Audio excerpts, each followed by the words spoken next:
Wabash Carnegie Public Library Oral History Program.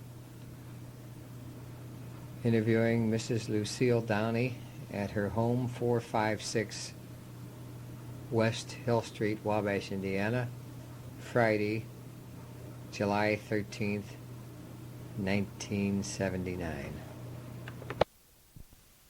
Okay. Found it interesting. Yes, my hobby. Yes. Okay, let me ask you now. I'm going to call you Lucille. Fine. Okay. The first question I'm going to ask you is, tell me first when you were born. August 6th, 1887. All right. Now that means this coming August 6th, in about 3 weeks, you will be 92 years old. That's right. Okay. Now, what was your father's full name? James David Adams. And your mother's full name, her maiden name? Mary Hemby Adams. And how do you spell that? Mary. Yeah, we know. Henby. Henby. Yeah. Henby Okay. Adams. Okay. Now, tell me, where did you live when you were born? Where did your parents live? Wilson, Kansas. Yes. What was your father and mother doing in Kansas? Father was in the contracting business, carpenter. Mm-hmm. And how? Tell me a little bit about your father and his family and so forth, and how he got out there and where he was born and all that. Well, my father was born in Huntington, Indiana, and his family had come from Lynchburg, Virginia, and then not long after they came here, my grandfather was in the Civil War and was in until the end. And well, how about your grandfather then? And that would be your father's family, correct? Yes. Yeah. His name was James L. Adams. Mm-hmm. He was originally from Huntington. Uh-huh. And how about your mother then? What about her family? Mother and was from eastern New York.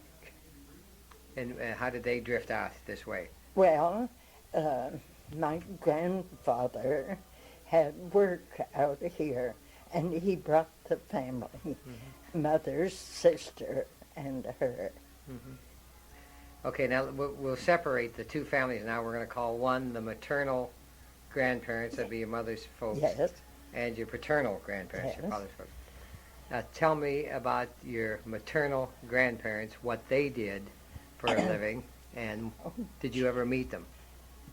I was born in Kansas, as I told you. Mm-hmm.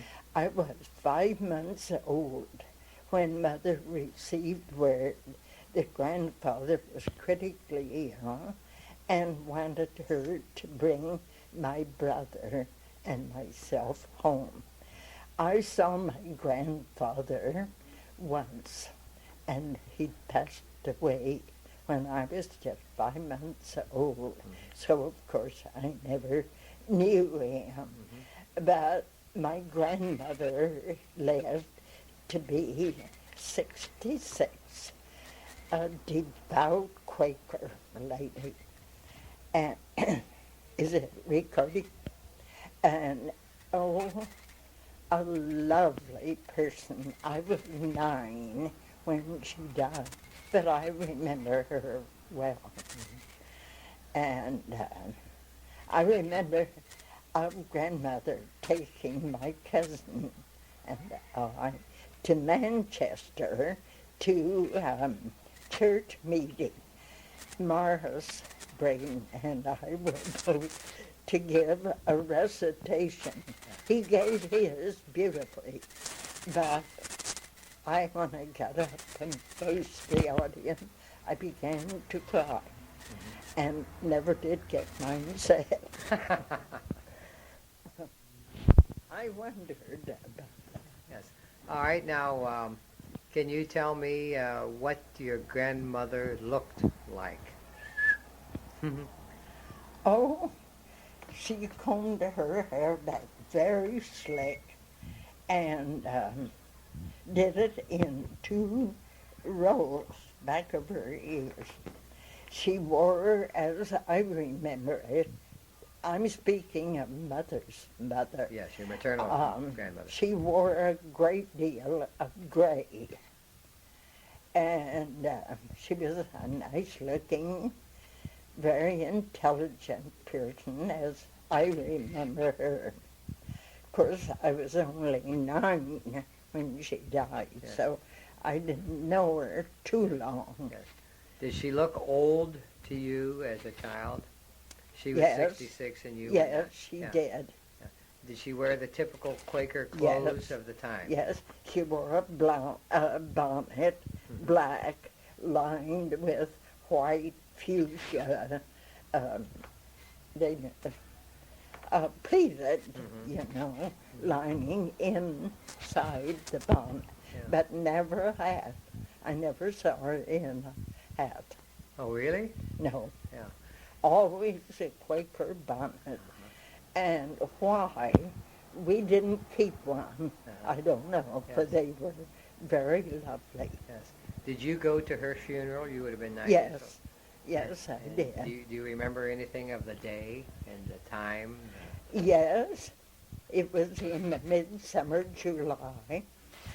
My father traveled for the Cabinet Company, and he was in Philadelphia. And he had told us that during the hour of grandmother's funeral, he would be in a park in Philadelphia and thinking of us, of course. And she is buried in Friends Cemetery, as well as my grandfather. What did they die of? What did Grandpa die of? Do you remember? No, What did Grandma die of? that I can't tell You you. can't tell either. No, Okay. Now, are there any members of the family that look like either your grandmother or your grandfather? Do you see any No. facial resemblance? No, or body I don't. characteristics or anything? Okay. On your father's side, now your paternal grandparents. yes. Did you meet them? Oh, yes. My grandmother died in, 1912, to be exact. Yes. And my grandfather in 1907. And what did they look like? Well, Grandfather Adams wore a suit and a kind of a grayish brown. He was a nice looking man, very nice. And my grandmother was a soothing, nice looking, very fastidious. I remember when we wore merry widow hats, great big round. And grandmother said, let me try that on. And I gave her my hat. She said, you know, if I was younger, I would like to wear one of those, showing how up to date she was. They died then when you were up and Oh, yes, I had begun teaching before they died. What was their religious persuasion? Grandmother was a Presbyterian, a Scotch Presbyterian, and grandfather's people were Methodists. But I don't remember that he was affiliated with any church membership. What did he die of, your paternal grandfather? Cancer. And how old was he? 77. And did he lead an active life? Well, he was too, a contractor. And, yes, he was interested in all city affairs. I would say that he was quite interested in why. Their home is where the First United Brethren Church was on Adelaide Street. And it burned, you know, that was their home. Adelaide Street was named for them. And it was here after the Civil War, located in Russia. And there was nothing there but a pasture. And he bought it and built this house. This was part of the customers, and then they added on to it. Yes, I guess I don't remember that, but I mean, it's still like it was. We're going to try another tape here, and I hope we get a better sound. To me, I don't hear it well. I hope we get a better sound reproduction on this tape than what we're getting on the other one, and we'll try it. Don't I? When did your paternal mother, now is what we talked about, your father, the contractor, and the house at the Brethren Church on the south side and so forth. Now, how about your mother? She outlived your grandfather? My grandmother outlived your grandfather? Oh, yes. By several years? Oh, I'd have to think. 1907. Grandfather died in 1907, grandmother in 1912. Mm-hmm. She lived 5 years beyond him then. Yes. How did she die? Do you remember? Just wore out. I gave out. And No special illness that I remember, and I'm sure I would. yes. What did she look like?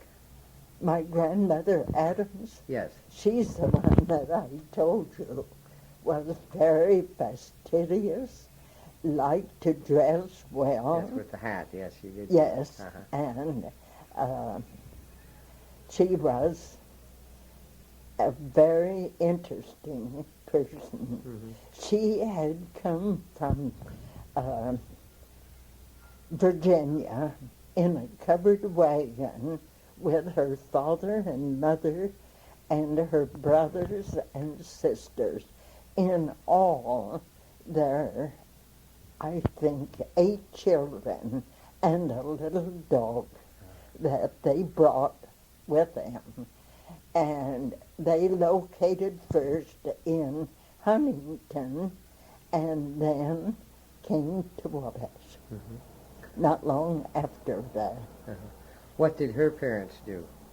That would be your great-grandparents. Well, my great-grandparents. That would be her mother and father. Did she ever I say don't why they know. came? Or? I know their names, but I don't know really what they did.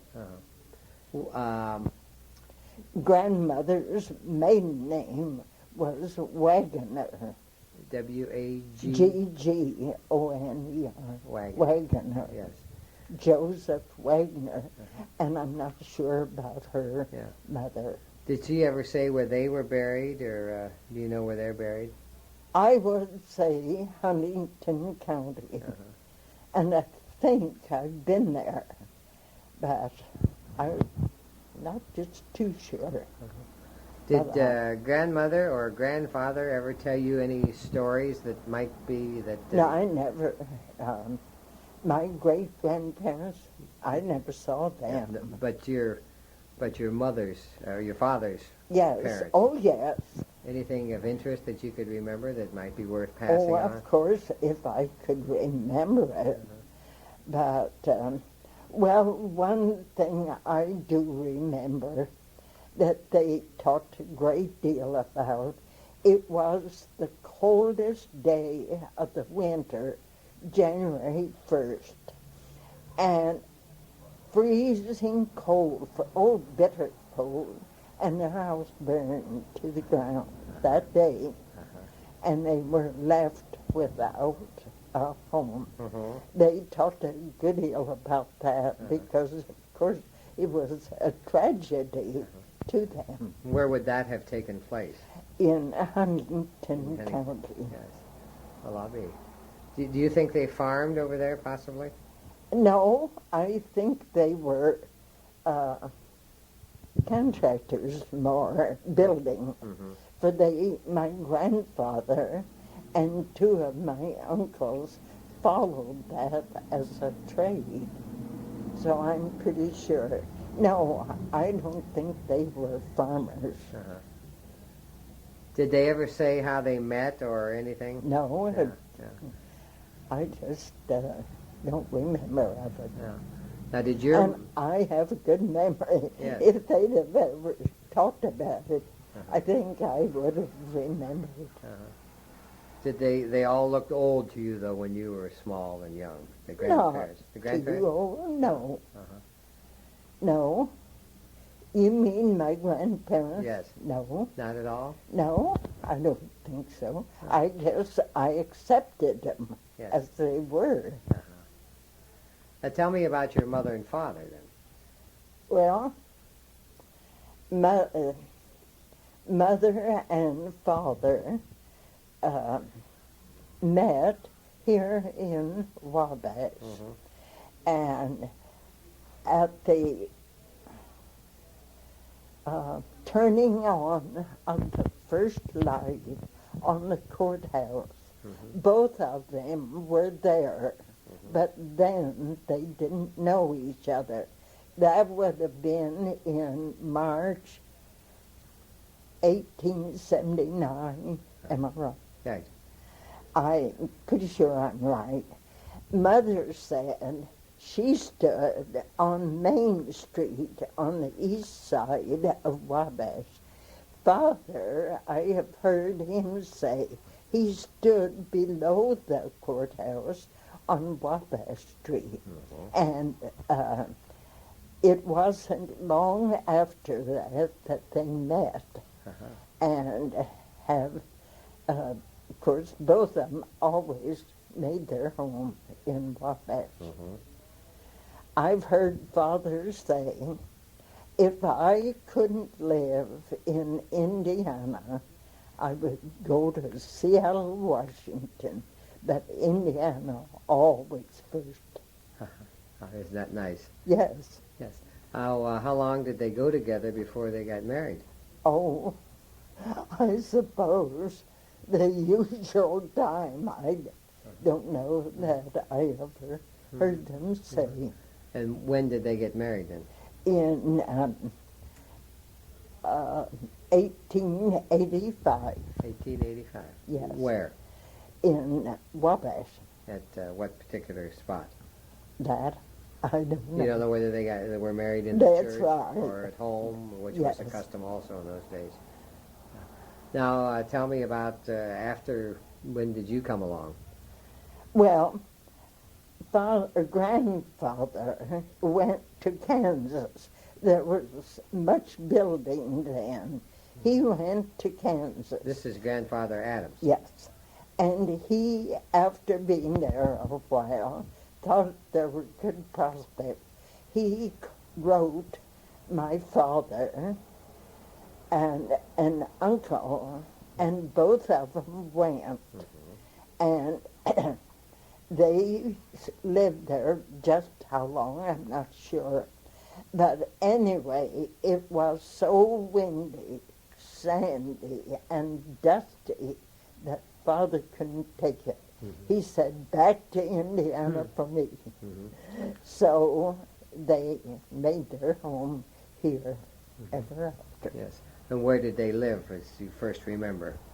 On Adams Street. On Adams Street. Yes. In the old family house, or did they build one? No, they had their own home.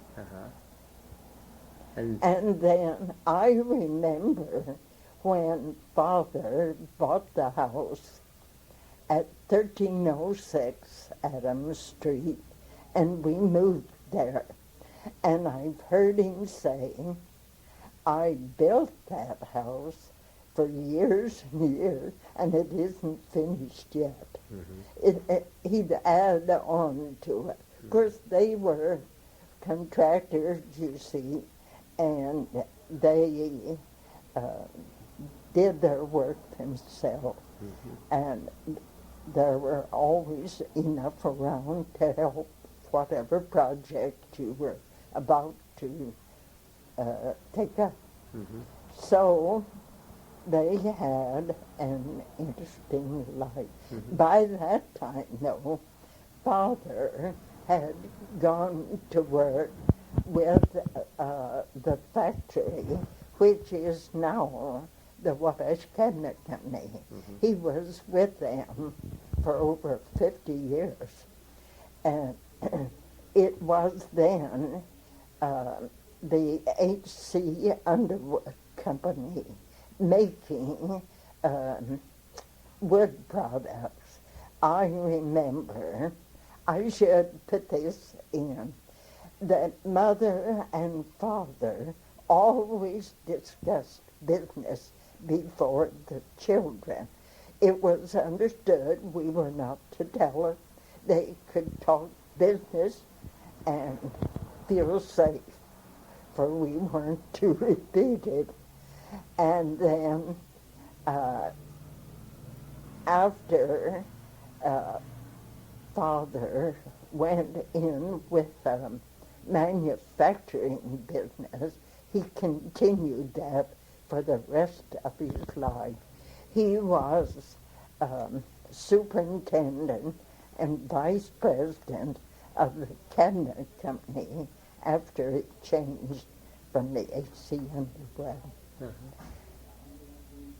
How about Mother, then? She stayed home? Yes, she was not like the modern mothers of today. She had 5 children. I had 3 brothers and 1 sister. And but I should say, she taught where the Southside School building is now. And when it came time for me to graduate from high school and decide what I wanted to do, I thought because of a good friend, I thought I wanted to be a bookkeeper. Mother said no, just like it was her own life she was going to live over. And so she said, I enjoyed teaching so much, and you will too. And I did. I loved it. Yes. Tell me about the brothers and sisters and their age difference between you and... Well, I had a brother older, Lawrence, and as you would expect, the boys were taken into the Cabinet Company, and that was their work. My brother, Howard, graduated from DePaul University and then went on to Harvard, but he didn't. Father wanted him to be a criminal lawyer, and Howard couldn't see it, and he didn't. And then he bought the 3 of them, the Wabash Paint Company, and they bought and sold paint. And that would be your father and your 2 brothers? What? That would be no, just my the 3 brothers. 3 brothers. No, Father was still at the cabinet factory. With the Cabinet Company, yes. And then your sister? My sister was at home. She had had quite a serious illness, and then when she recovered much better, she opened a gift shop in Wabash, and I had that until 1930. Now, what's the age span between you and your brothers and everything? Who was the oldest? Lawrence. And how much older was he than you? Well, almost 2 years. 2 years. And then I was next. My brother Warren was next. Then Mildred, and then Howard. Mm-hmm. Now, how many are still living? My sister. And you? That's all. Yeah. And the 3 boys are gone. yes. And what ages did they die? Young or? 2 of them were 77. Lawrence and Warren were 77. Howard was 70. Mm-hmm. Howard died in May 1970. Uh-huh. I'll be darned. Did you have a happy family? Oh, very. When you were all at home and children and that? That's right. Yeah. Did you enjoy each other's company? And Yes. what games did you play as children? Oh, so much different than they are now. Well, is this being recorded? Yes, that's okay. We can take it out later if you don't like it. Well, I'm interested in what you did as children and so forth. oh, my grandmother lived in the center of her 5 children. Mm-hmm. One of them had died. And we all lived, Uncle Sanford Jones's lived here. My uncle lived here. We lived down here on the corner. And another uncle braved it and went farther west on Pike Street. Mm-hmm. But we would meet every Sunday evening at Grandfather's. And there was an arc light out in front of the house, and we would play under that arc light. Mm-hmm. And any game that came up that one of them would think was the thing to play, that's what we did. Uh-huh. But all of my cousins, and there were 23 of us, and we were very agreeable, and all of us liked each other, and so. Do you think that's rather remarkable by today's family life and so forth? What? Do you think that's rather remarkable as compared to today's family life? Yes, I do. Yes, I do too. I do. Very much so. Yeah. Well, did you have any experiences growing up and going to grade school? Did I? Yes. Where did you go to grade school, and what Southside. and what experiences did you have, and your teachers that influenced Well, I must tell you, I went to the first and second year of school and had the same teacher, Miss Emma Colbert, a native of Wabash, and I'm pretty sure she was regarded as a most outstanding teacher. That I say because she went on and joined Madam Blake in Indianapolis. She was head of a school training teachers to be primary or kindergarten teachers. Mm-hmm. And she really reached height in the teaching profession. Oh. And then in the 3rd, 4th, and 6th grades, I had the same teacher, Vesta Whitcraft. Later was Mrs. Joseph Murphy. You know Joe Murphy? Yes. His mother. His mother was your teacher in those 3 grades? In those 3 grades. Yes. Then Rose Cove taught 7, and Kate McCarthy the 8th. Mm-hmm. I don't know, how long have you lived in Wabash? I was wondering if you knew the McCarty sisters. There were 5 of them. No, would you elaborate and tell me about them? Their home was down here on the corner, 494 West Hill. There were 5 of them. Miss Fanny was, Miss Fanny was principal of the Century School. Kate McCarty, whom I had, was principal at the South. Belle, the youngest of the 5, taught over here at the West. And the other, Miss Carey, was a bookkeeper for the Charles Bear Lumber Company. And the other one stayed home and made a home for the 4. They never married? Yes.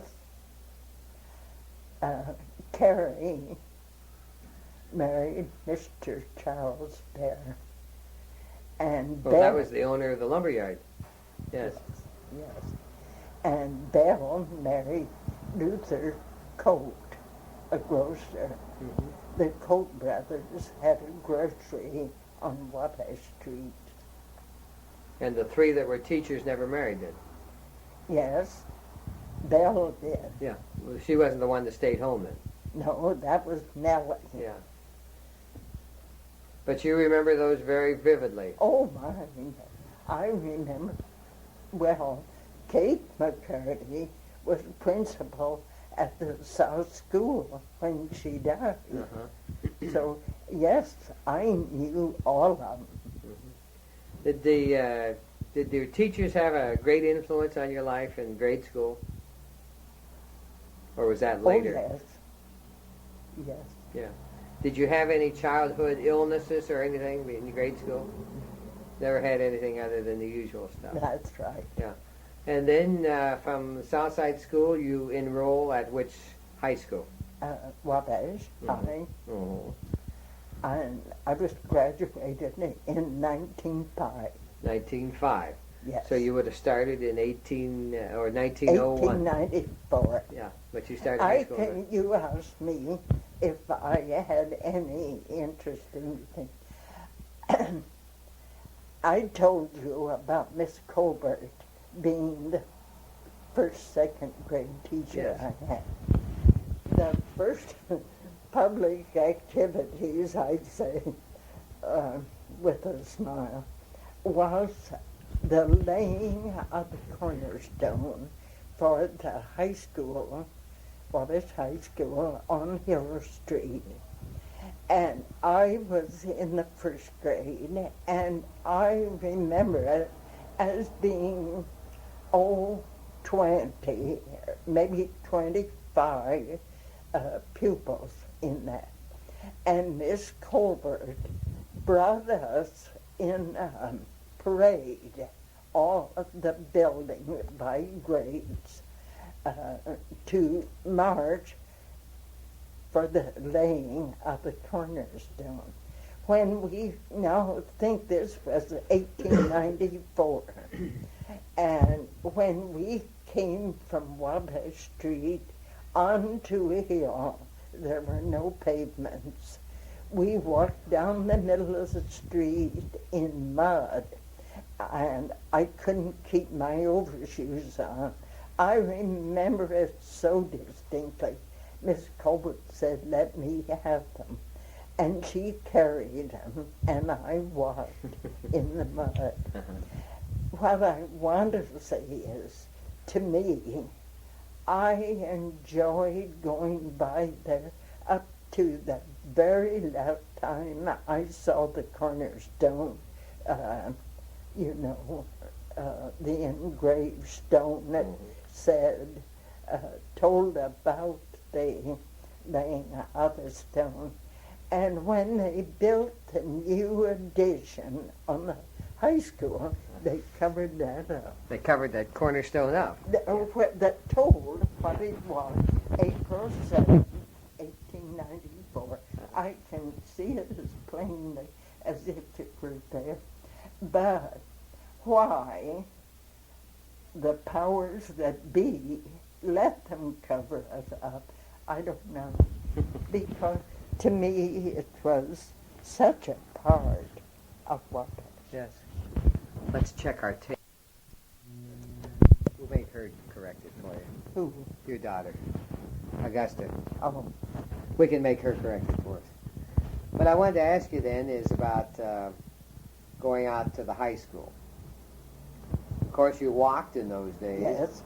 We walked from the south side to Hill Street. Mm-hmm. And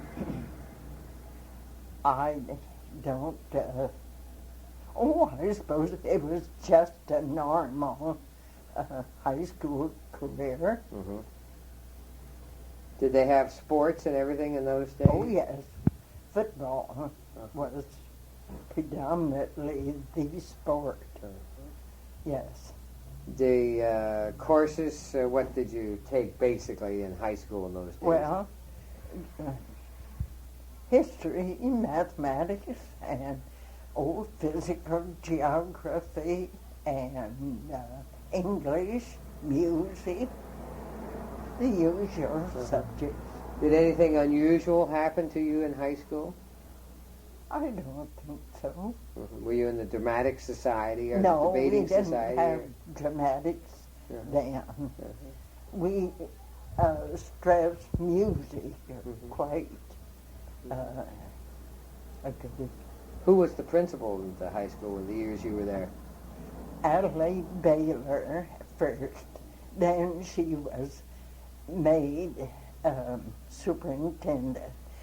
No doubt, in your recordings, you had a good deal about Miss Baylor, haven't you? No, I haven't, as a matter of fact, because I don't think that I interviewed You anyone. see, she went to national fame, and very, very outstanding. So much so that I kind of stood in awe of her. She was a wonderful woman. She went to Washington from Wabash, and if I'm not mistaken, she was interested in domestic science. That was her career in Washington. Now, I think I'm right about that. Yes. I think I've read that someplace where she I had a think so. high government job in Washington. Yes. Yes. That's right. Now, when you graduated from high school in 1905, Well, part of your training as a beginning teacher was to take the 8th grade over, which I did.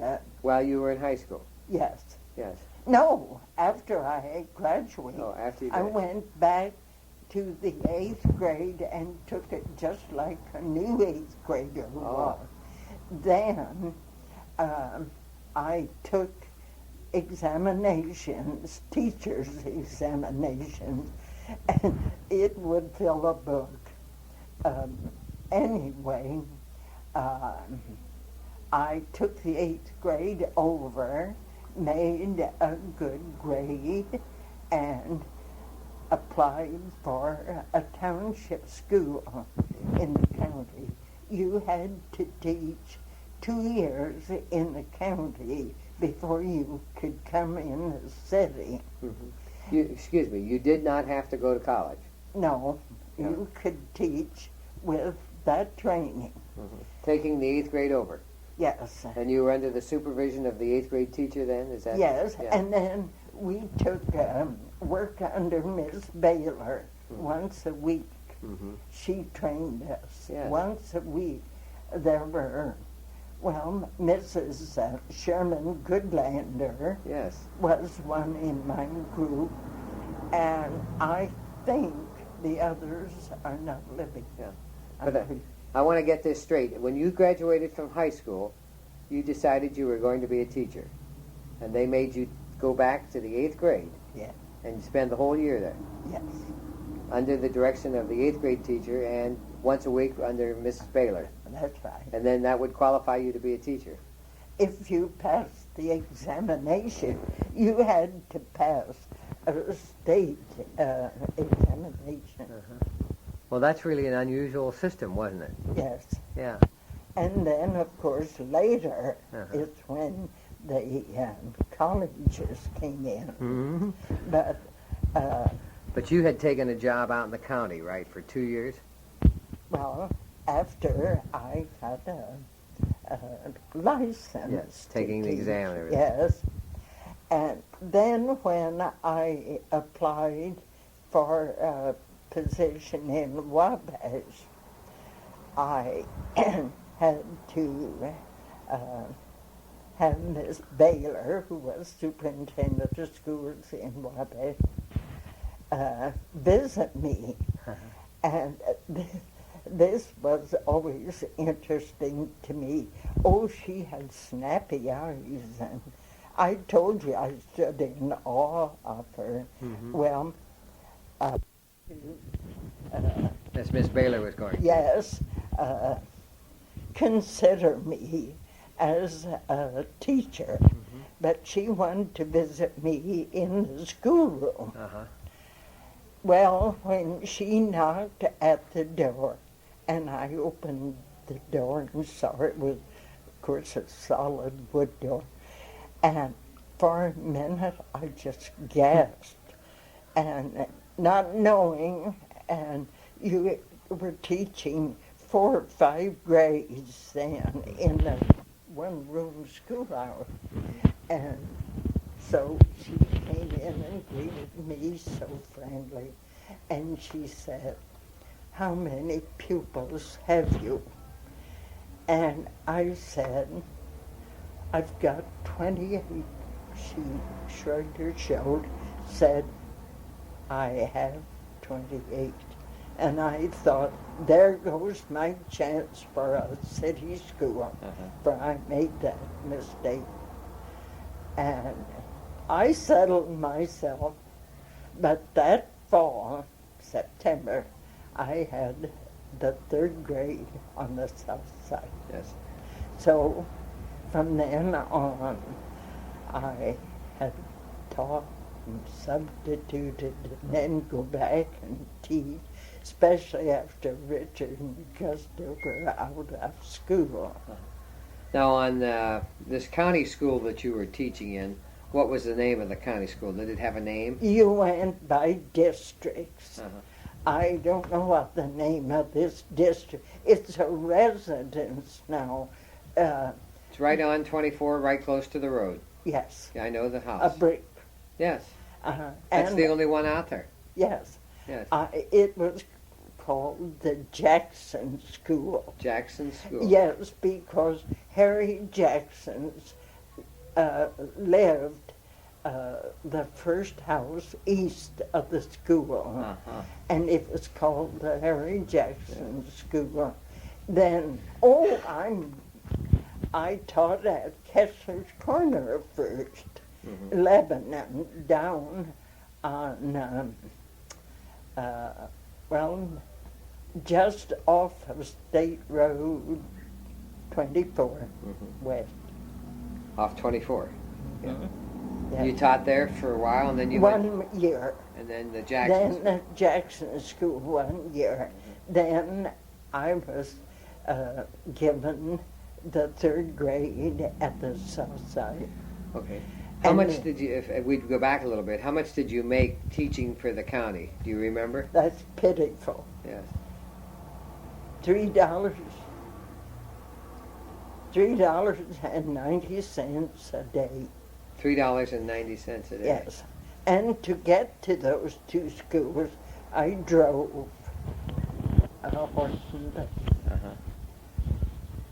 $3.90 a day, and you had what? You didn't have 180 days in those. You did not teach 180 days back then. No, 160. 160 days. We had an 8-month school then. Then when I came in the city, we had 9-month school. Well, then you probably made less than $500, or right around. Yes, I would. Yeah. Were you still living at home? Yeah, I couldn't have made it if I hadn't. Yeah. No, Father furnished me the horse and buggy, and my food and lodging and everything. Mm-hmm. Was he rather proud, he and your mother, proud that they had a daughter that was a school teacher? Oh, yes. Yes. Yes. Yeah. We were graded. Now, I don't know whether I would like it in it or not, but I'm very proud of it. I would, if I could have gotten my book upstairs, I'm not allowed to go up any step. Mm-hmm. I would have shown you this that I'm going to tell you.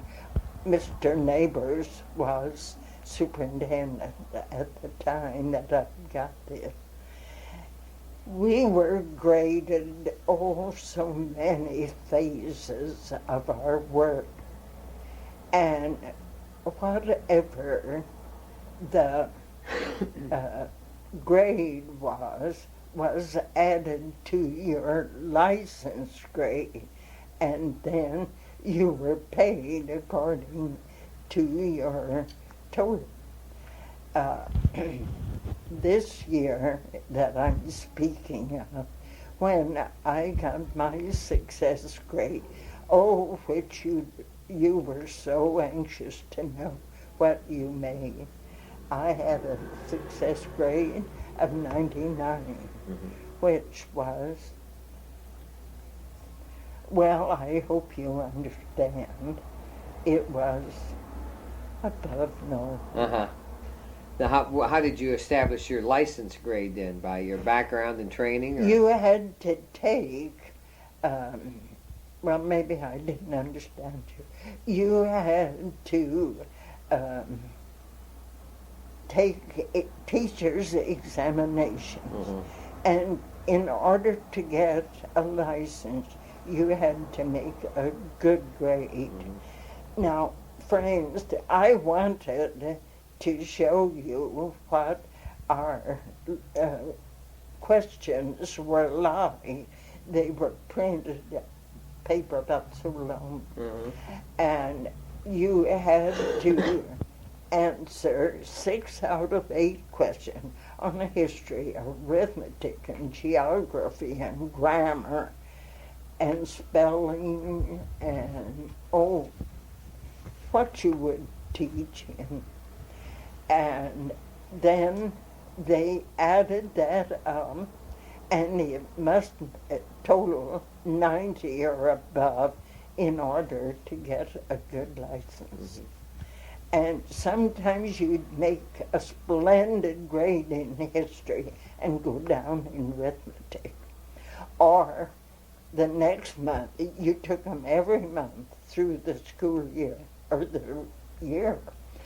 And then maybe the next time you'd make a good grade in history and go down in something else. Yeah. It just seemed like you were always taking the teachers.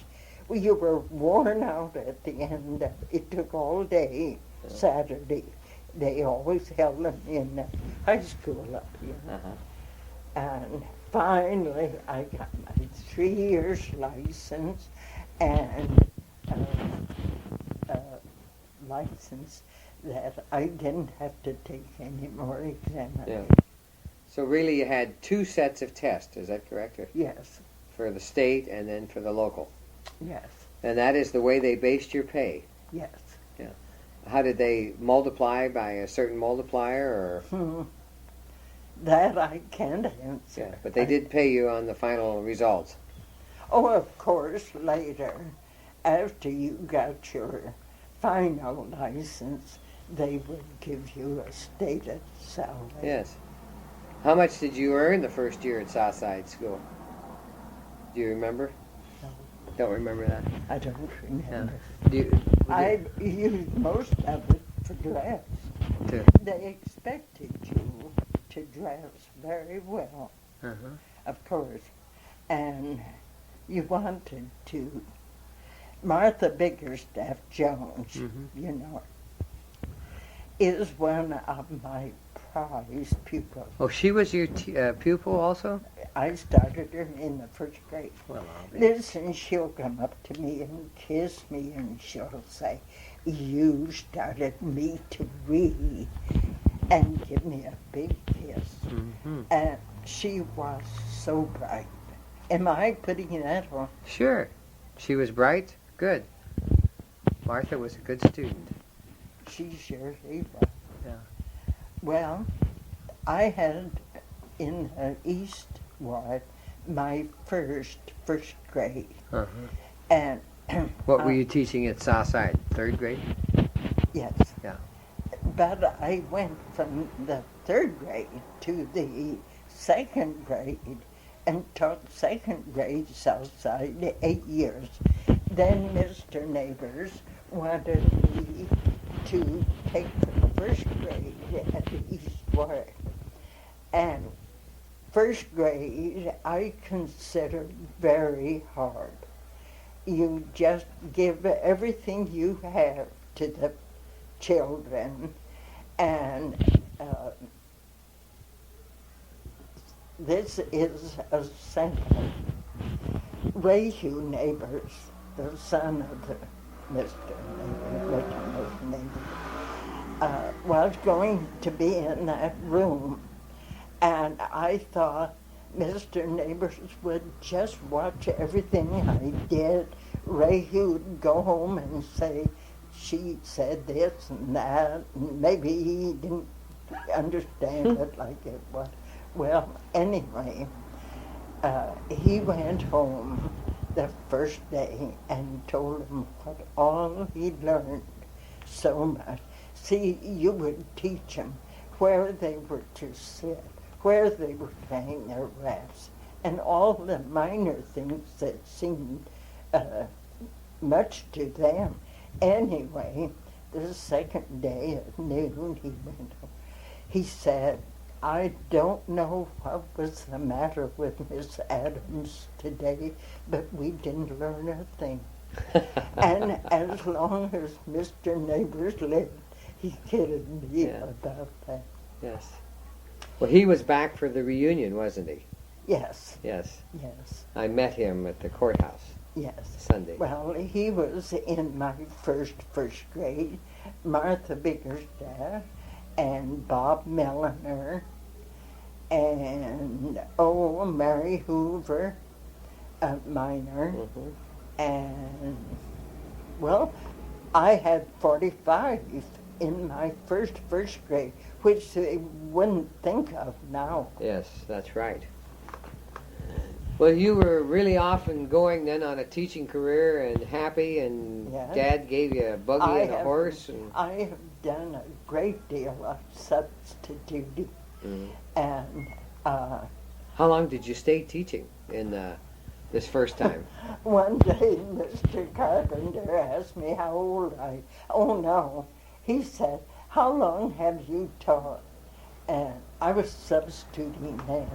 He said, "How long have you taught?" And I said, 40 years. He said, "Well, I didn't suppose you were 40 years old." Of course, he was joking. But I have never regretted that I taught, that I chose that as my profession. How many years did you stay in teaching like you started out? Continuously? Did you go 8 or 9 or 10 years or something first time? Longer than that. Longer than that? I wouldn't. I'd have to think. Yeah. Well, tell me some of the regulations and rules that they had for teachers in those days. You weren't allowed to get married, were you? When you were not allowed to be married? Well, I don't know. You had to have a chance first, I'd say. No, I don't think they emphasized that. Were there any married teachers, women married teachers? At the time I taught, Yes. I'd say no. Yeah. It was understood also that you were not to smoke. Is that correct? At least in public.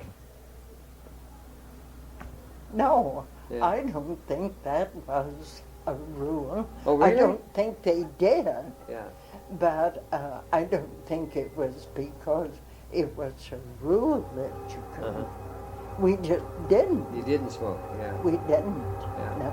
You must think when I was doing that, that was many years ago before it was so Popular. Yeah. Yeah. Well, tell me some of the other interesting little stories that you had teaching school and what you did, and then you're bound to meet Mr. Downey someplace along the line. Well, I took a break and went to Washington during the war. Mm-hmm. And it was 7 of us left the Wabash schools, and I've often thought what that meant to Mr. Neighbors to take 7 teachers out and replace them. Uh-huh. But he did. But 2 of us went from the East Ward. I was teaching first, and Marion Mallard was teaching sixth. And we both quit at the end of September and went to Washington. What year would that have been, Lucille? 1918. 1918, yes. In the World War I. Yes. And we stayed until after the end of the war. I came back and took a teaching job at the Century and finished the school year. I came home the 1st of March after the war was over in November, and then I taught at the Century. And Mr. Downey came in the picture in 1918. But I had already signed up to go to Washington. And we thought we were doing our duty. Of course, that's why every one of us went. And then when I came home, I finished another grade, 4th grade out at the Century, and then I was married the next year. Yeah. What did you do in Washington during the war? I was in the in the War Department, hardware and metals. I wrote all of the original contracts for hardware and metals, and Marion was in the Treasury Department. Mm-hmm. Did you girls live together? Yes. How many of you? Marion and I lived together. There were 2 Gardner girls from Wabash lived together.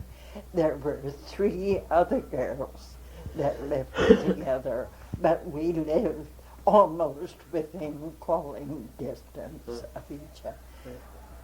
Was that pretty exciting for a young girl from Wabash? That was a marvelous year.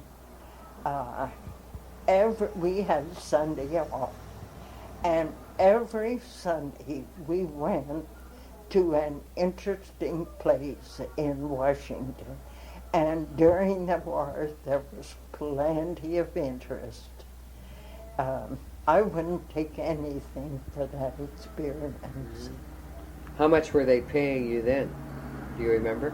Well, a meager salary. It was barely enough to live on. Huh. Buy your food and pay your room rent. Yeah. We lived, all of us lived in private homes at that time. I bet that was really pretty daring for a woman to go The marching out. night, the day of the signing of the armistice, it was estimated there were 300,000 people on the street in front of the White House. Mm-hmm. And they had guards with long poles with a point or a spear on the end. And they kept you moving all the time. You couldn't stop in front of the White House because of the chance of part of it. Well, what do I want to say? Of danger to the White House. Yeah. Did you ever meet President Wilson while you were there, or see him? Yes. And what was the occasion? Do you remember? They had an open house for the workers. No. We went through the White House and we're told the interesting things about one thing about being in the government service.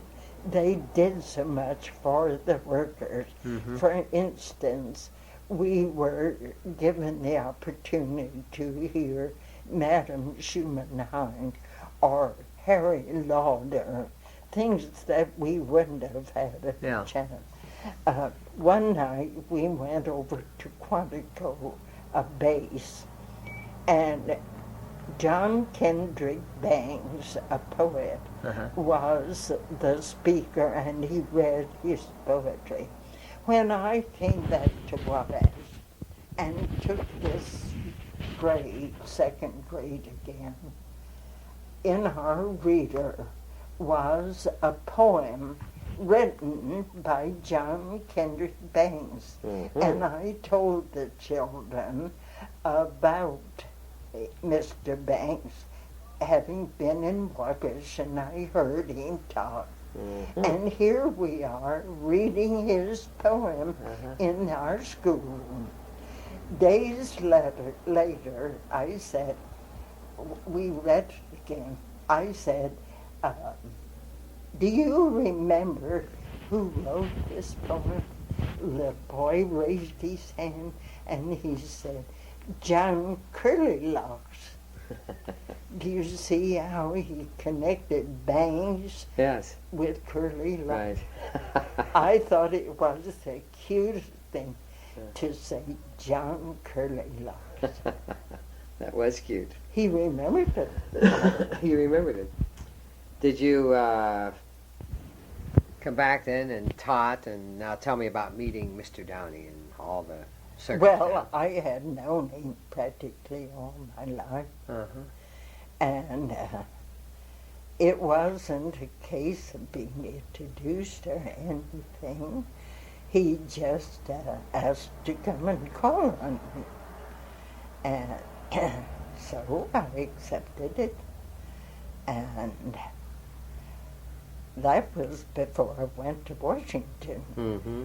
And he tried to talk me out of it, but, oh, we were doing something by going to Washington and helping with the war.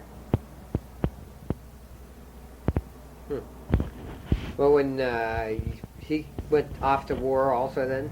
But Mr. Downey went off to war? no, he didn't. You see, he was head of the newspaper here, and he stayed on to take care of that business. In World War I? Yes. Yeah.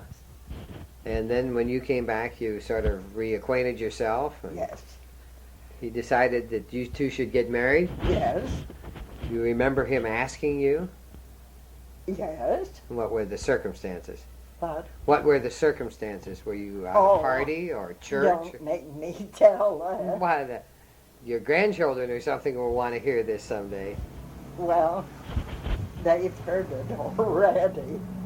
Maybe my great-grandchildren might. Well, it was just a normal courtship, and finally the time came. We had this home ready to move into, and when it was ready, that's really what made the date. Uh-huh.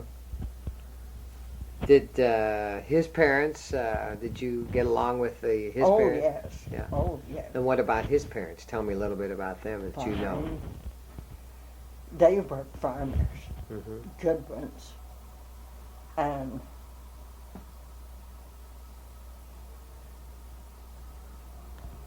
I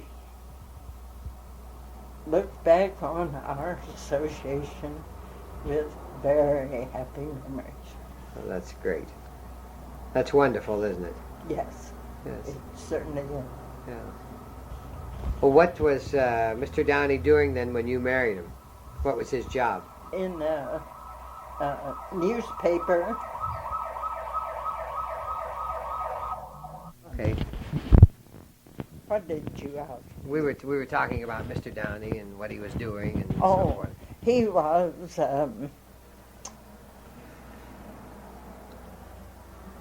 well, I see. Well, he had all the setting up of the paper, and Was the Plain Dealer and the Time Star combined then? yes, Yes. yes, Mm-hmm. and he was with them from the time he was 15.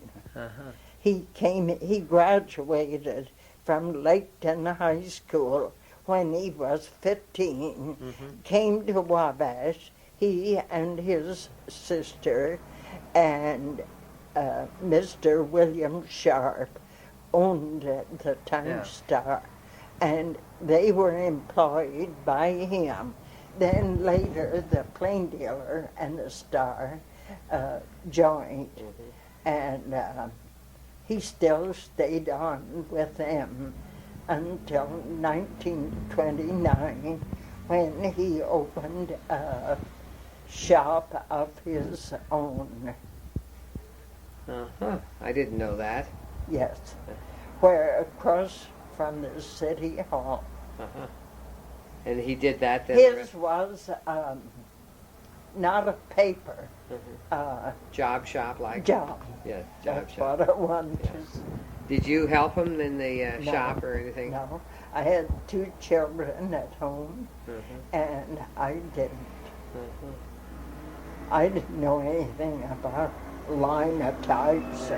In Washington, where after the armistice was signed, if we saw what we would know was a big man in the office, we were supposed to be busy, and we were each one given a typewriter and practice art, so that these overseers would see that we're really working. Doing something, huh? Yeah. Yeah. Well, that's just great. Are you getting a little tired? Oh, a little. Okay. Because we're almost out of tape, and the other tape was no good, so we're just going to cut it off here, and we've been at it. We left off, and this is part 3. I better make this part 3 so the library knows what we're talking about. Tell me now, Mr. Downey has started his business after leaving the newspaper, and he started his print shop, and you're at home raising 2 children. Yes. Now, tell me about the children and when they were born, and... Do you know Augusta? Yes. Laban. Now, is she the oldest? Yes. Yes, She's 8 years older than Richard. Yes, and Well, what year was she born? 1909. Yes, okay. June 1909. I repeated. 1909, yes, okay. And of course she started in the grades and went on through high school. She was the first girl to become president of the senior class. And following her graduation from high school, she went to Northwestern University for a year. And then we told her if she would go to Manchester College for 2 years, she could go back and graduate from Northwestern. at the end, near the end of her junior year, she had to make up her mind whether she would go back to Northwestern or continue at Manchester. And we left it up entirely to her. And she chose to graduate from North Manchester. No. Well, really, I should say Manchester College. Yes. And before she had finished her senior year, she was asked to take Latin at Lincoln High School for the rest of the year, which she did. Mm-hmm. And then she went on to graduation from Manchester and was given the Latin at Lincoln. And then she, when Miss Blaney retired from Wabash High, Augusta took the Latin again. Yeah. And then came her marriage. Yes. And that, well, she did quite a little substituting because there were not many Latin teachers available.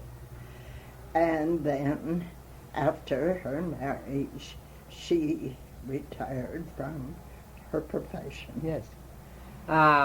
Let's go back to, she's the oldest. Yes. Augusta's the oldest. Okay. She's born in 1909. Yes.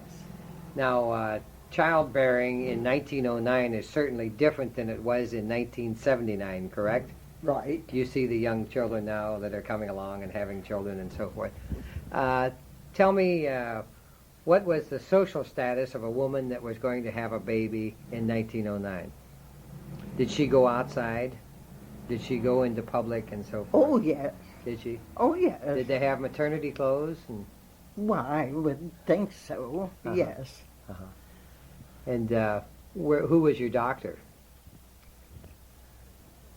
Gosh. That's a long Oh, time. that's so long ago. Yeah. Was she born at home? Who? Augusta. Yes. She was born at home. And Yes. that was the custom in those days. They lived on Vernon Street, Southside. You lived on Vernon Street then? But You lived right here when she was born, didn't you? no, So you lived on Vernon Street? no. You see, Augusta's mother died when Richard was born. Oh. And she had not been well, but they felt sure she could go through all right. Oh. But Richard was only a day old when she died. Oh, I see. And he was reared by an aunt. And Augusta lived with her grandmother, Oh. her mother's mother. And then I came in the picture. And we bought this property, remodeled it, and the four of us lived here ever after. Oh, I see. Then really you were the stepmother then? I never used that word Yeah. once. But I never liked it. Yes. Well, how old were you then when Augusta and her brother Richard? How old were they? 34. No. How old were the children? Oh, Augusta was, now wait, she was 11. 11. Oh, I see. Yes, and Richard was between 2 and 3. Yeah. And you got along with the children Oh, marvelous. immediately, yes. I wouldn't change it for anything in the world. Yeah. Did they have any of the usual childhood illnesses or any accidents, broken arms, or anything of that nature? Augusta did earlier, but I had nothing Yeah, I to see. do with that. Yeah. Okay. How about how did you celebrate Christmas now with the children? Oh, we always had a tree, and they took part in trimming it. We had our Christmas Christmas morning, and it was always a big time, and we had lots of fun, and we always wanted to give them worthwhile gifts. But with Richard, he was so curious.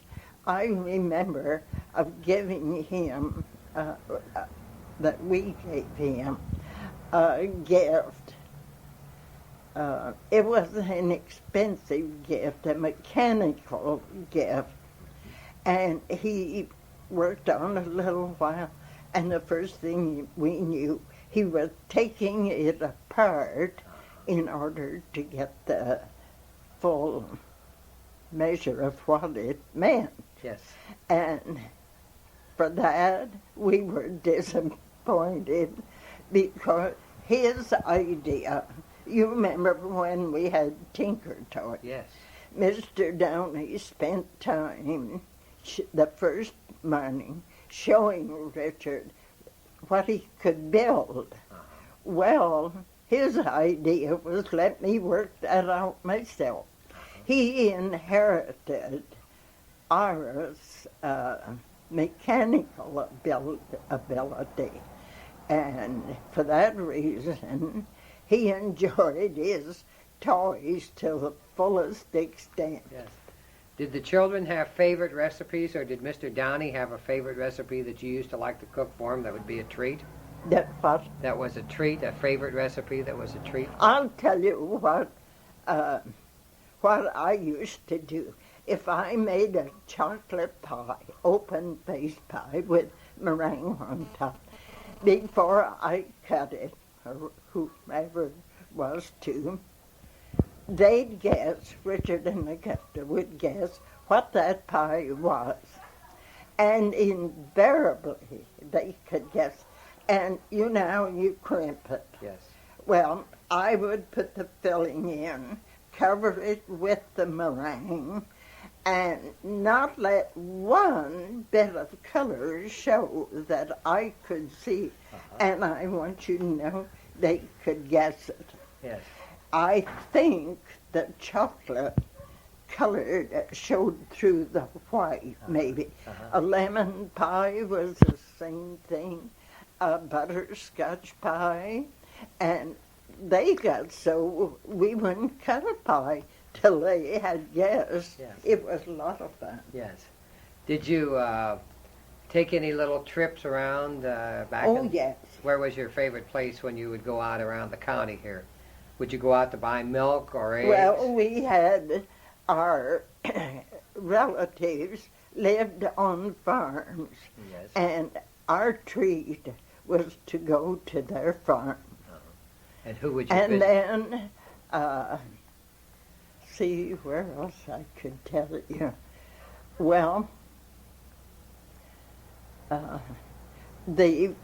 any parks around here. Of course, we were so close to the city park, and the children loved going there, and we used that a good deal for picnics.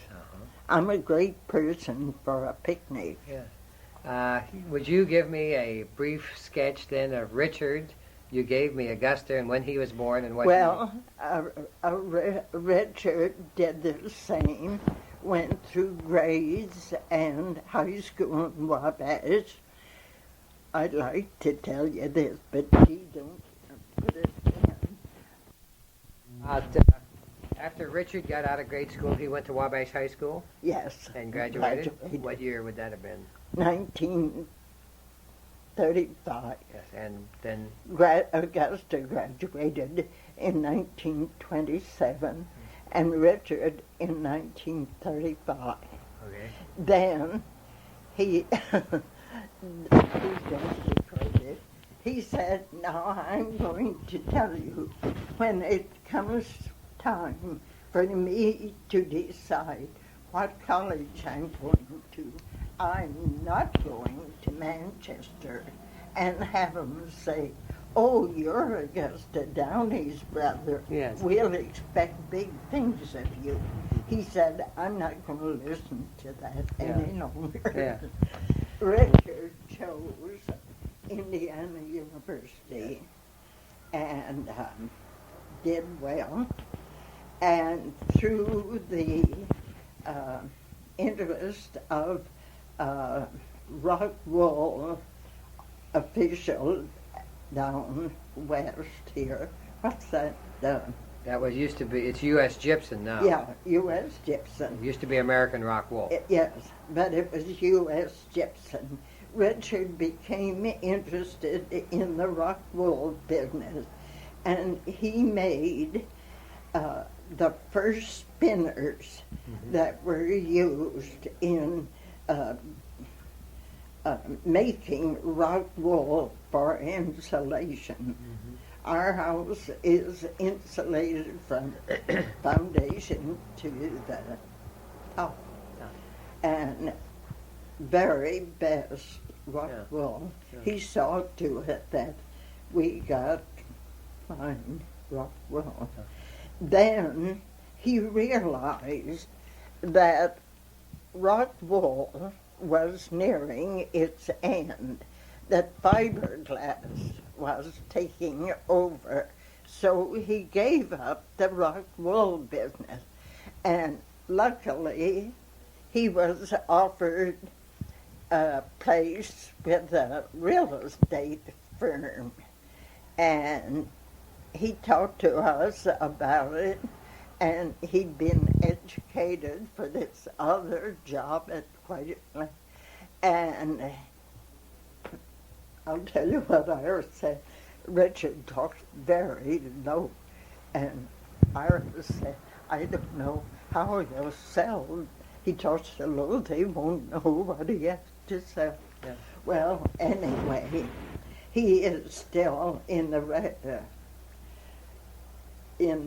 real estate business in New Smyrna Beach, Florida. Oh, how nice.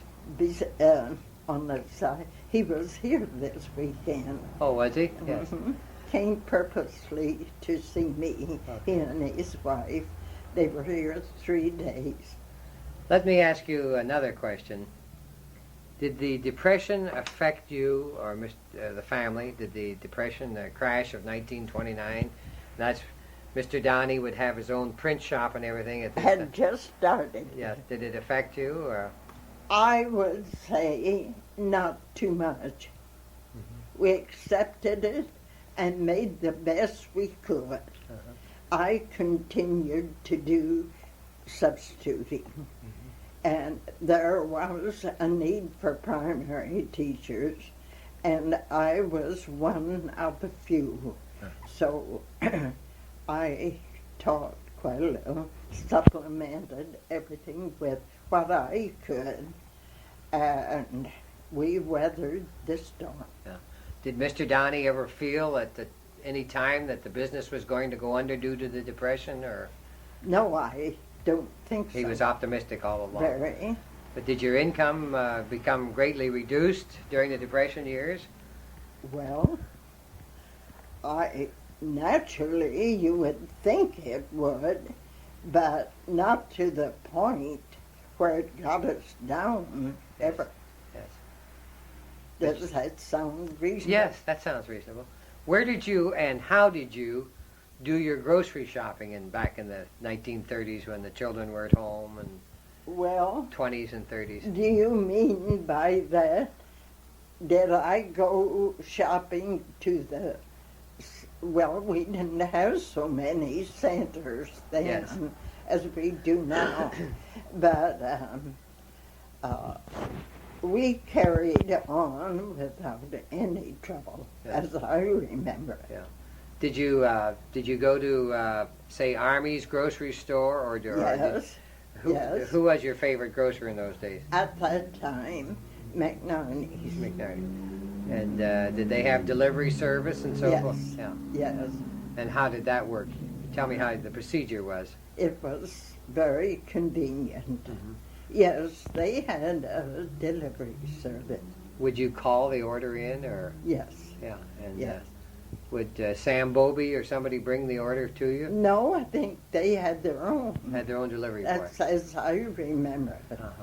That's been a long time ago. Yeah. Did you do much baking in those days? Yes, I did. Bake your I own? like to cook. Did you bake your own bread? No, No. no, But never. I you- bake pies and cakes Yeah. and cookies, but the bread I bought. how about canning? Did you do any canning? Oh yes, very much.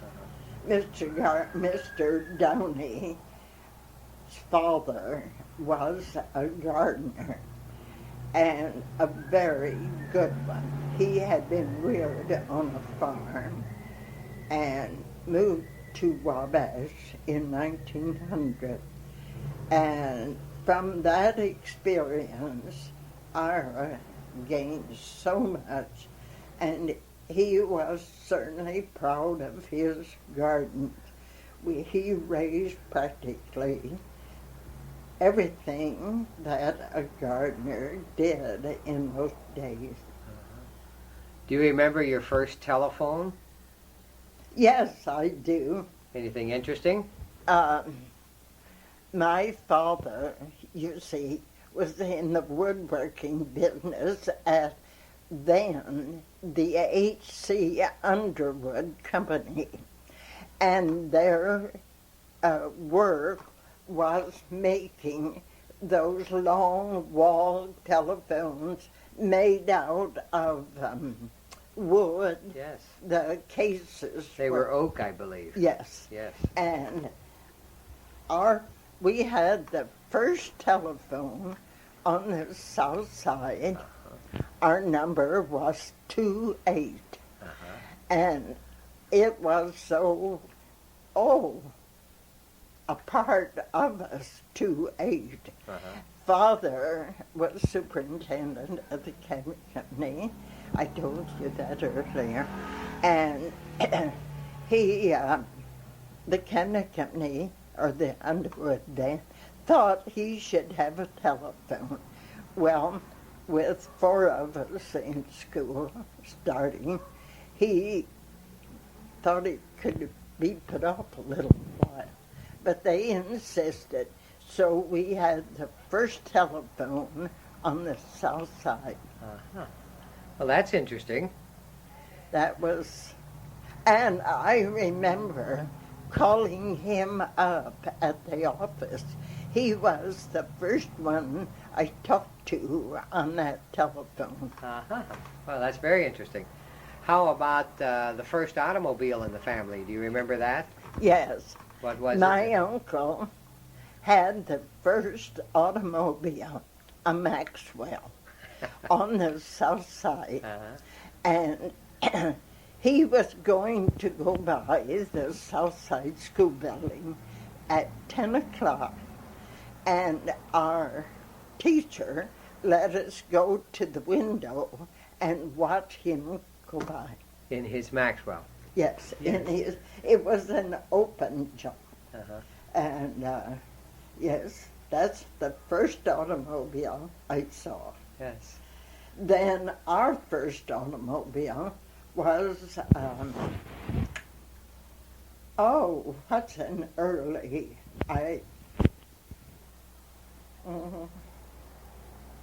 can't remember. What year would that have been? That you had got Well, the first? let me see, I could pretty well tell you. Am I talking about the first automobile, my uncle's? Well, let's pin that date down too. You were in the what grade were you in? I was in the 8th grade, That'd be fourth, about 1904. 1940. About Now, the first automobile in your house would have, in your family, yes. immediate family. Yes. Oh, yeah. Very interesting. I want to tell you what our first autumn. Do you really want to know? Well, we can come back to that because it was probably I can ask Mildred. it was probably a Star or No. Essex or. No. Ira and I had an Essex. Did you? Yes. How about the first radio in the family? Well, Your grandchildren and great-grandchildren won't believe these conversations about automobiles and cars and... you asked me about the radio. Mhm.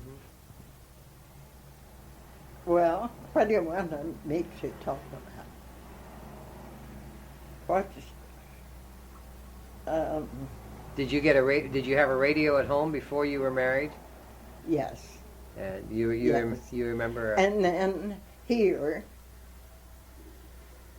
I had, you see, the Cabinet Company manufactured the Columbia phonograph. Uh-huh. And my father designed one beautiful one. Uh-huh. And part of that was the finest mahogany he could buy. And he made those. And I have a stand out there on the porch made from that mahogany graphophone. Oh, And from the Columbia people, yes. we bought many of our records. Yes. Still have them, Yeah. for that matter. But do you remember then when the radio came on and Oh, yes. you got a radio at home? Yes. You bought one for Yes. home? Yeah. We had one here, too. Did you enjoy it? Oh, yes. Yeah. Very much. Let me ask you another question. You talk about the teacher allowing you to go to the window to see your uncle go by in his Maxwell. How about the airplane, the first airplane that you saw? Did that stick in your mind? Really, the first airplanes that I was familiar with and very interested was just before I went to Washington to go in the government department. Mm-hmm. That would have been in 1917 Yes. when I remember the train we were taking to Washington. Just before it was time for us to go, we went out in our big lawn and watched airplanes. And it was really exciting. I'll bet it was. Yes. Yeah. That was during World War One. On your, we're jumping around a little bit, but Yeah. tell me about your teaching now in... Well, you see, I'm about through. No, the elementary, you're teaching, substituting teaching, right? In the Yes. elementary grades after the children. And then didn't you go to Ypsilanti College? And, Yes. We haven't covered that part of it. Ypsilanti, Michigan. How did you happen to pick that college and so forth? I've often wondered myself when I could have gone to Manchester, why I went to Ypsilanti. But it was Mother's idea. She had sent for material, catalog, and she liked the presentation they had, and she thought I would do well to go to Ypsilanti. A friend of mine knew I was considering it, and she wanted to go with me. Uh-huh. And then there were already 5 Wabash girls planning to go. And so we did. We lived in private homes. They had the dormitories, but we went into private homes in preference to the dormitories. Yes. What was the college like in those days? Well, in those years, I should say. it was, I would say, the environment was very good. They had, I would say, very good professors and others in, and of course mine was primarily primary work. Mm-hmm. How long did you go? I went there different terms.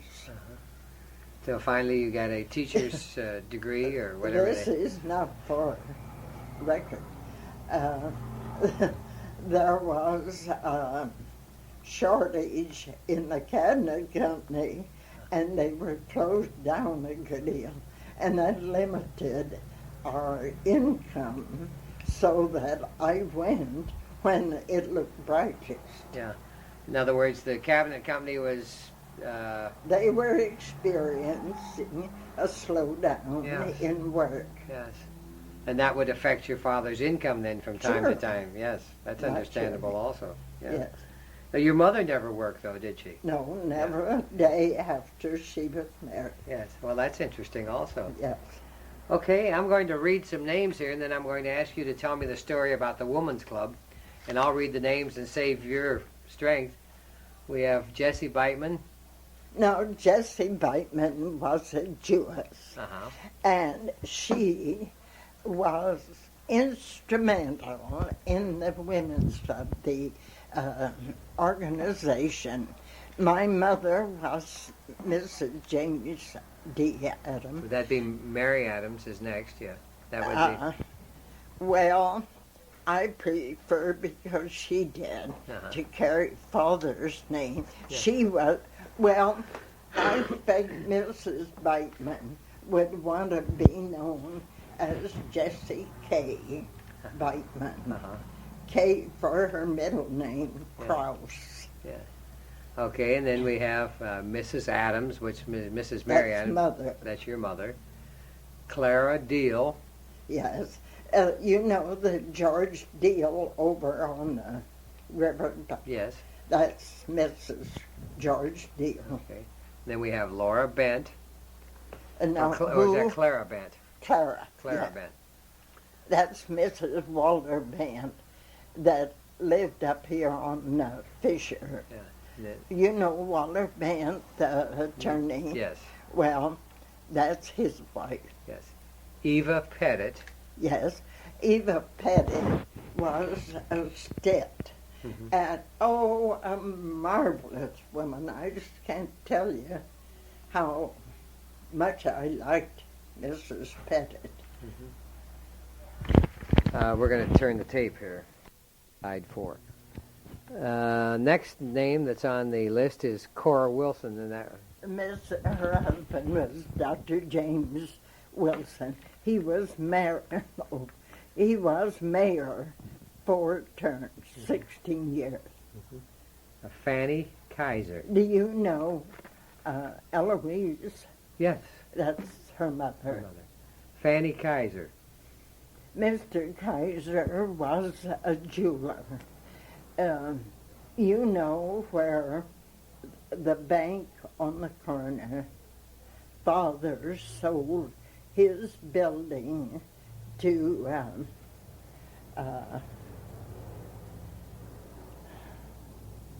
what was I going to tell you? Who he sold the building to? Was it? To the bank. Yes. And they built the extension on the west. Yes. And it's still there. And the parking lot, that area? Yes. Yes. Okay. Sadie Ebbinghaus.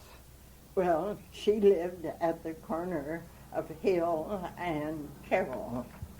And her husband, Otto, was an insurance man. Okay. Mrs. Olive Honeywell. Mrs. Olive Honeywell. Yes. She is the wife of Mark Honeywell. Yeah. That was his first wife. Yes. Yeah. Now these were all. So there's one more here. There's Mrs. Thomas McNamee Thomas McNamee. Yes. lived up where Beecham's bought a year or so ago, up on Cass Street. On Cass. You know, on the west side of the street. Do you remember when that house was built? McNamee's. Yes. Well, I should. Yeah. Yes. The other house is the one that Holton Ford lives on North Wabash Street, and they're both the same. What? The house that Holton Ford lives in, the big yellow house on North Wabash Street, is the same design and everything. Just the different settings make the houses look different. I think so. Yeah. Now, these women were all contemporaries of your mother's, correct? They were the 10 women that supported the idea of a women's club, the need for it. Mm-hmm. And Mrs. Beitman, as chairman, interviewed with different ones going with her and asked them if they could donate $100 to get this project started. Every one of them was anxious to. And with $1,000 and the grant from the city, this building was built as an orphan's home. And then after there seemed not to be the need for it as when it was built, it was idle quite a while. Then it was turned into the Wabash Hospital, and it remained the hospital until the present hospital was built. And the building stood there empty. It was deteriorating, and the windows were being broken out. So Mrs. Beitman went before a council meeting and explained what she wanted. Would they grant us, the women of Wabash, the right to go in there and have a women's club? And the upkeep was explained. The city paid so much on the upkeep. The women paid so much on the upkeep. And finally, in about 1930, late 1930, it began to be what she had hoped it would. Her dream was that in serving Wabash, the women of Wabash would use it for a meeting place, abandon their homes, and go to the clubhouse for their meetings. And she hoped that they wouldn't return to the home. In some instances, they have gone back to having meetings in their home, but yet it is very necessary, we feel. The first meal that was served in the new women's club was on the 10th of June, 1910? Let's drop that for a minute. Okay, we can correct that later. Yes. 1910, do you think? Yes. Yes. And the first meal served was the day the Lincoln Monument was unveiled. Well, that would be 1932. That's right. Yes, that'd be That's 1932. right. Because the next day we went to California, our first trip to drive. Anyway, we served 90 for a luncheon, celebrities that had come for the ceremony. And You were on the serving committee that day? yes, Or were you one of the... I was vice president, so I had a job. Yes.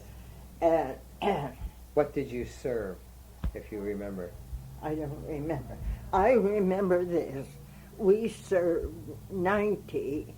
You'll say I have a good memory. I've never seen this in print. I just remember.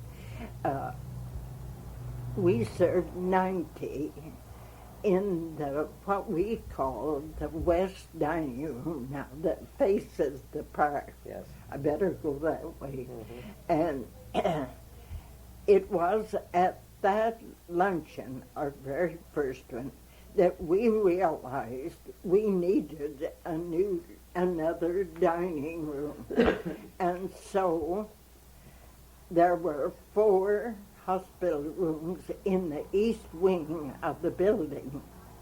And I was president at that time.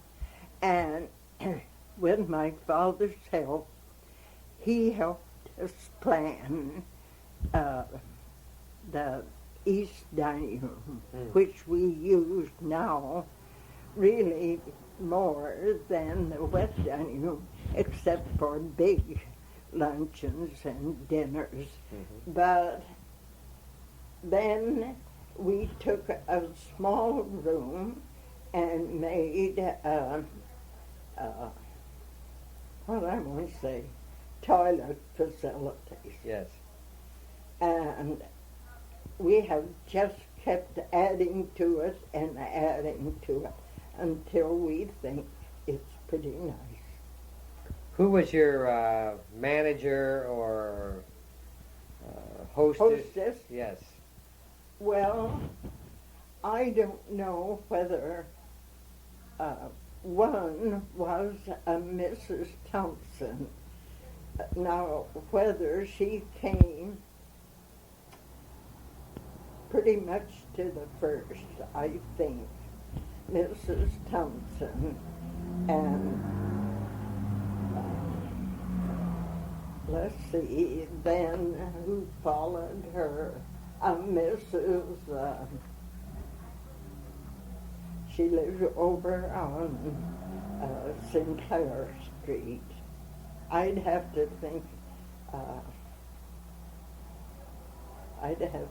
you have to think this is about 50 or 55 years ago. Yes. Well, who came after her then? The lady who lived on Sinclair Street. That's what I'm trying to think. Uh-huh. Her daughter just died, Uh-huh. a few months ago. Yes. What was her name? Yeah. I know who we're talking about. We can put that in later. Okay, I'll inquire. Yeah. Can you think of anything else interesting about the Women's Club? Yes, I can. Mrs. Biteman, you see, each member that could donate a nice piece of furniture did. I remember I donated a library table, which is still down there. Mrs. Fred Walter donated a beautiful mahogany cupboard, and so on. Mrs. Biteman donated a family table, a round table that seated 30. Well, she left it there a few years. Then her sister from New York got the idea, well, that may get out of the hands of the Krauses, and we'd better be getting our hands on it. So they asked for that table and took it. Well, we were left without ample table service in the East Dining Room. Mrs. M.A. Payne was a niece of Jean Stratton Porter. You know who she is. And she had Jean Stratton Porter's dining room table. No chairs to go with it, but the table. And she gave it to the Women's Club. And that is what they're using now in the East Dining Room. Jean Stratton Porter's dining room table. Oh. And there is a plaque in the dining room telling you about the table. And we had the table slide, you know where? Yeah, B. Walders, yes. Yes, make us boards so that we could serve 30 easy at that table. Oh, that was a good idea. Yes, wasn't it? And then another friend of the club gave us her dining room table, a round one, which is there now. Who was that? Mrs. William L. Braden, my mother's sister. Oh, how interesting. Oh. And anything else you can think about the Women's Club in the early days? oh, How about, how did they pick the name? Women's Club, Yes. because that it was supposed to be a club for women, Uh-huh. and they called it the Women's Club. Why did they call it the Women's Club? Why? Yeah. Did they have any argument or anything over the name of it? To No. call it the Women's Club or the Women's Club? No. Wasn't there some question about what was the correct English? Yes. What was that story? Well, some of them thought it should be called the Women's Club. Others thought it should be called the Women's Club. I call it the Women's Club because those English teachers said it was correct, and I wanted to be correct. Mhm. And what did they do? Did they have some kind of an argument and send this to some English teachers to? No, that Women's Club has never been, what I would say, in any controversy that was damaging to it at all. Mhm. Each one realized the necessity and wanted to see it a workable proposition, which it has always been. I think Mrs. Beitman would be very, of course, Mrs. Bruce's death last month was quite a blow because she was so efficient, and they just can't find up to date. They haven't found anyone to take her place. How about your association with the church? When did you, first of all, your family's religious background was what? Your mother and father? My mother was Quaker. Yes. And my father never affiliated, but was, I would say, Methodist. Mm-hmm. Did your mother, did she adapt the Quaker speech and the clothing and so forth? No. Yes. No, she and Aunt Margaret Braden were active in the French church. Then when my brothers and cousins grew up, they didn't want to go to the Quaker church. They wanted to go to the Methodist. And rather than have them in the Methodist church and mother and auntie in the Quaker church. Quaker church, French church. they went with their sons. Yes. And that's how we became Methodist. Then when I married, we went into the Presbyterian. Mm-hmm. And I've been active in the Presbyterian. Was Mr. Downey a Presbyterian? Yes. Yes. Okay, Yes. now tell me about the Presbyterian church and the background and so forth as you remember it. Well, Dr. Little was here 50 years. You knew that. And,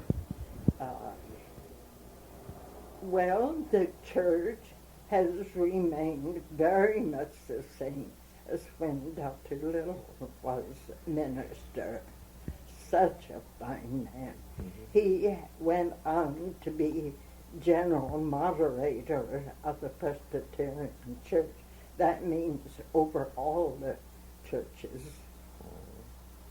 Has the church physically changed much since the first time that you They entered? try to keep it very much as it has. it, well, they're doing quite a little repair work now. If you notice when I'm coming to the time, they want to keep it in perfect condition, and they've managed to do it well. What do you remember of the Presbyterian Church 40, 50 years ago, really? Well, I have only been a member since 1930. So way back, I can't. That's almost 40 years. Yes. Yes. And do you remember anything in particular? Did you participate in the ladies' groups? Or Oh, yes. Did you?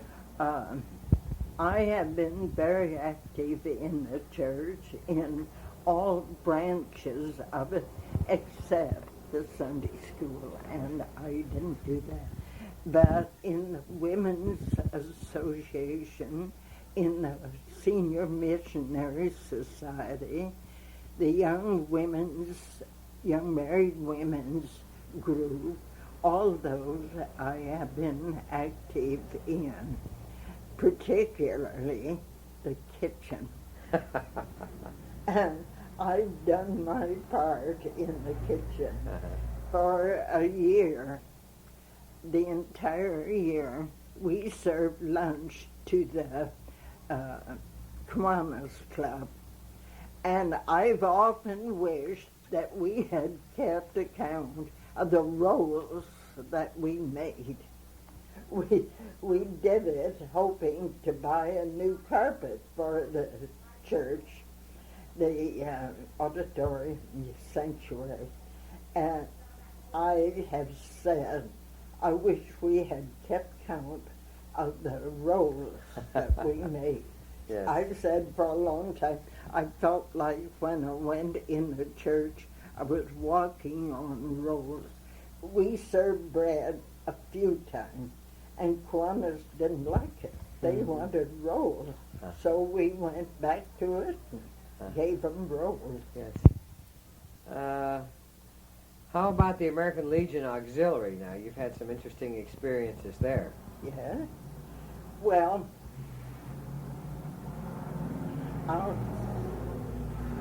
the auxiliary was formed December 10th, 1920.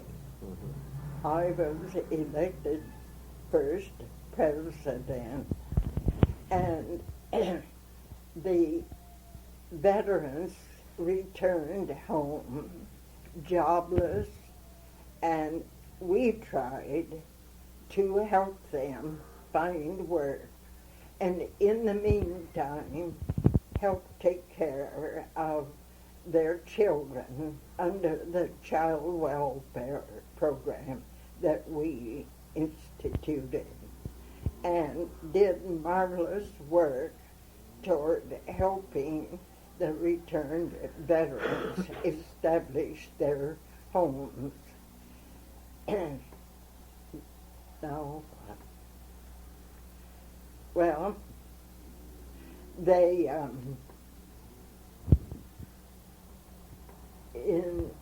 after the formation of the auxiliary, we chose our officers and began working for the organization, and we did excellent work toward building up the future auxiliary, and we helped the Legion. You see, the thing was, we had no money with which to operate on. We did everything in a money-making way to further the work of the auxiliary. And it became one, if not the largest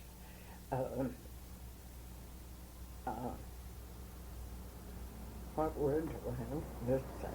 Auxiliary or group, post? Unit. Unit. the auxiliary is the unit, and the Legion is the post. Yes.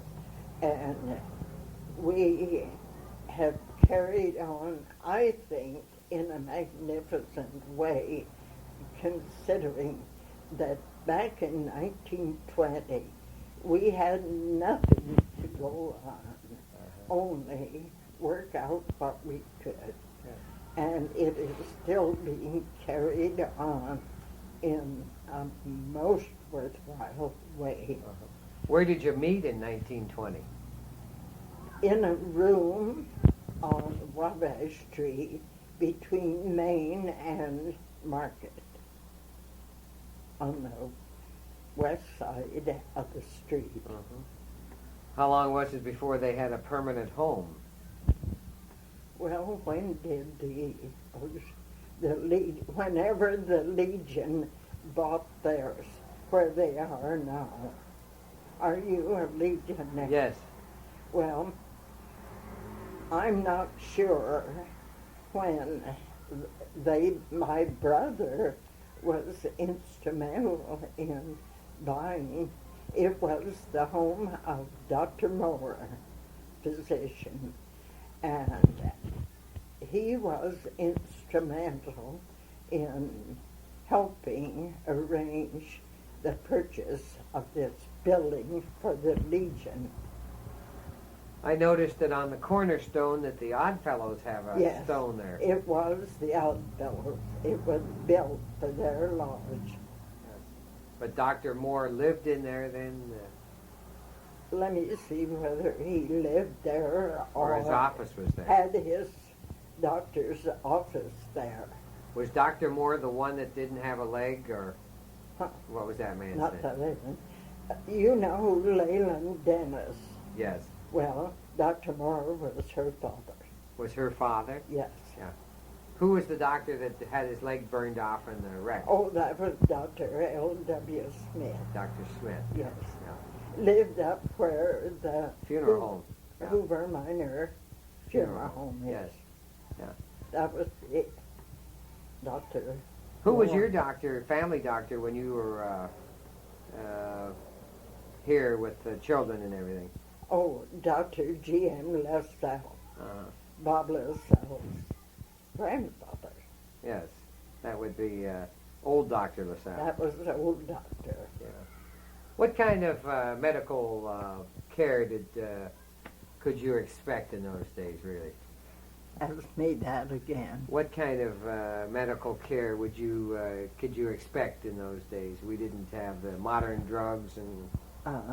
I would say so.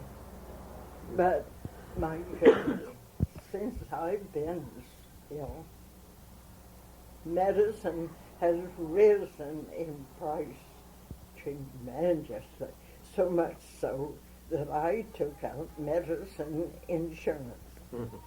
Who was, what was the doctor charge? What would he charge back when you had old Dr. LaSalle?